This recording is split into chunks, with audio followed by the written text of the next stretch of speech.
दोस्तों नमस्कार। अपने YouTube चैनल में आप सभी का एक बार फिर स्वागत है। रोजाना की तरह फिर आज एक विषय पर चर्चा करेंगे।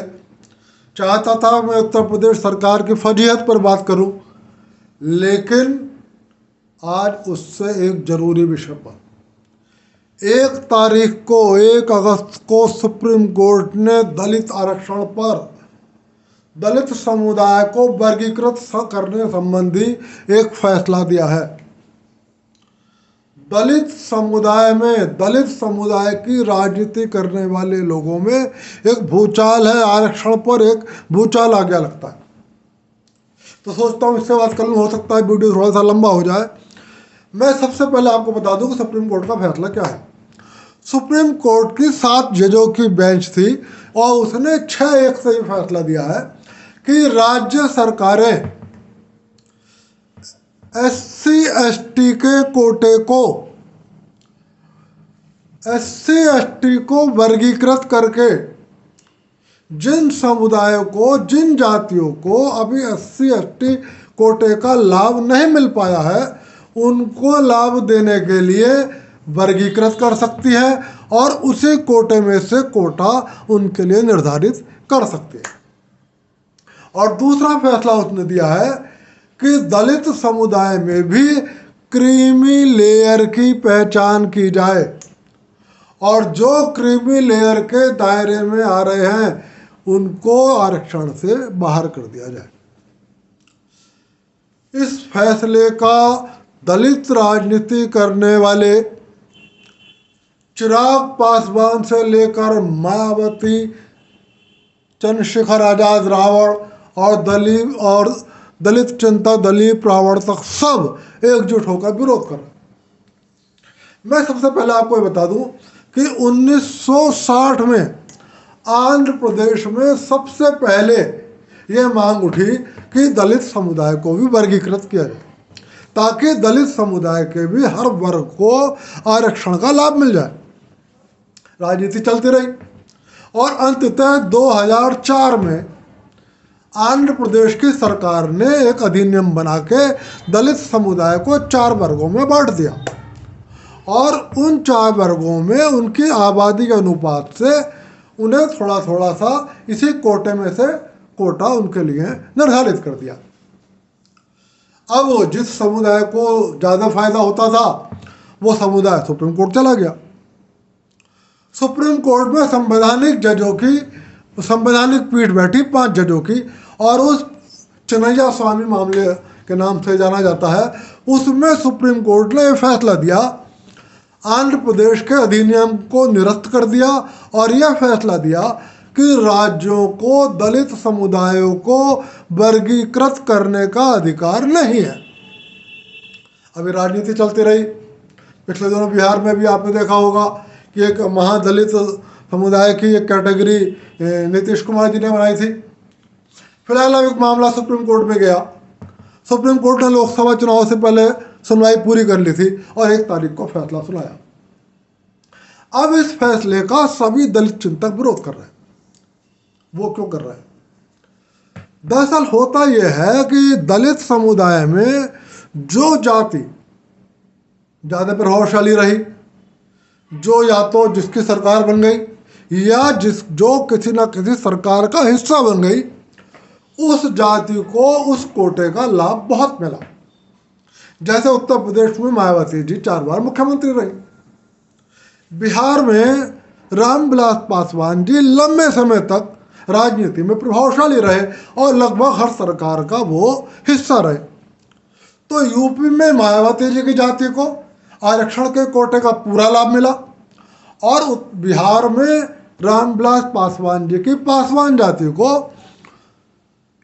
आरक्षण के कोटे का पूरा लाभ मिला। बिहार में मायावती की जाति को कम लाभ मिला और यूपी में चिराग पासवान जी की जाति को बहुत कम लाभ मिला। तो वैसे तो ये मांग जायज़ थी कि जिनको आरक्षण का लाभ नहीं मिल पाया है उनको लाभ मिलना चाहिए, लेकिन स्वाभाविक है कि जिसको लाभ मिल गया है और जो अब प्रभावशाली हो गया है वो अपने ही लोगों को भी आगे बढ़ते हुए नहीं देखना चाहता। वो सोचता है कि सारा लाभ मुझे मिले, लाभ इसको ना मिले।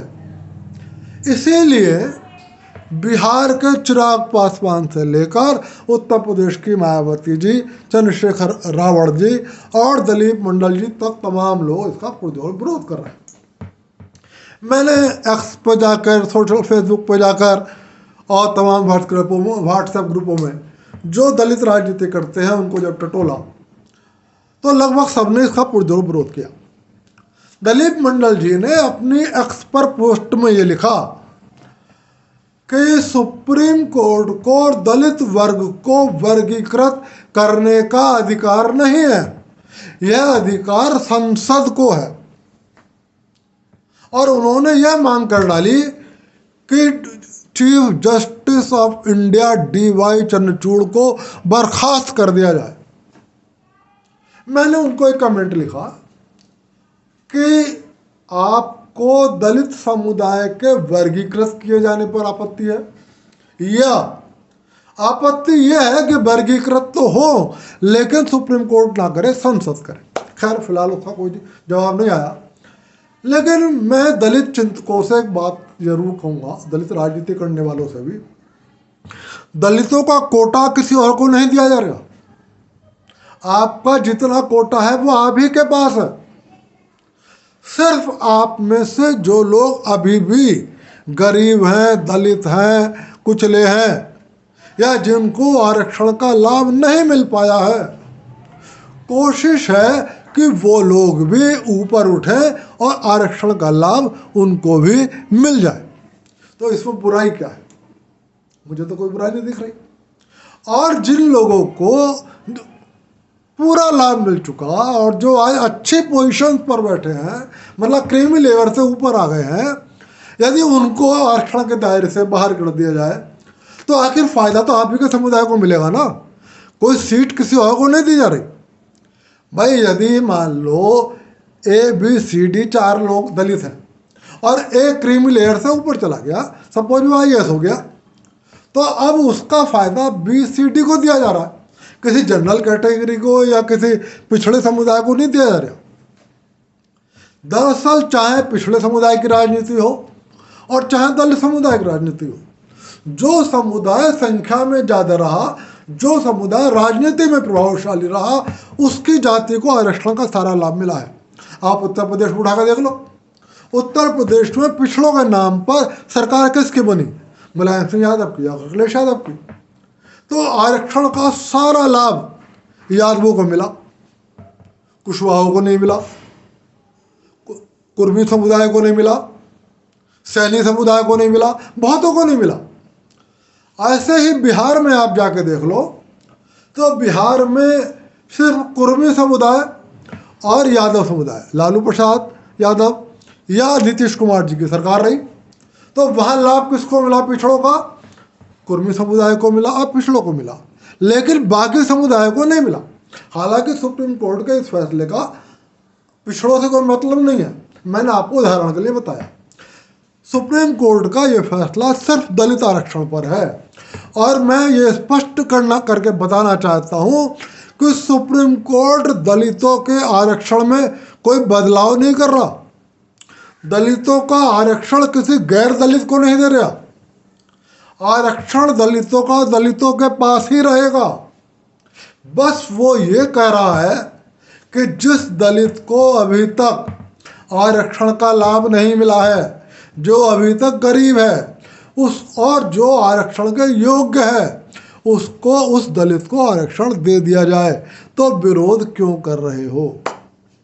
मैं इस वीडियो के माध्यम से चाहे चिराग पासवान से लेकर मायावती जी तक, दिलीप मंडल जी तक, चंद्रशेखर रावण जी तक और तमाम जो लोग मेरे वीडियो सुन रहे हो, उनसे अपील करता हूँ कि खुले मन से सोचें। आपका कोटा आप ही के पास है, किसी और को नहीं दिया जा रहा, बस आप में ही वर्गीकृत किया जा रहा है। तो इसमें बुराई क्या है?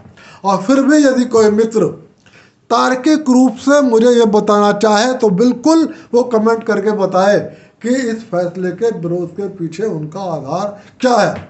मुझे कम से कम ये लगता है कि इस फैसले में कोई बुराई नहीं है और इस फैसले से गरीब और जिस तबके को, जिस दलित तबके को अभी तक आरक्षण का लाभ नहीं मिला है, उसको आरक्षण का लाभ मिलेगा। वीडियो बहुत लंबा हो गया है, कल को फिर किसी हंगामा होगा, कल को फिर कोई नई बात आएगी, उस विषय पर बात करूंगा।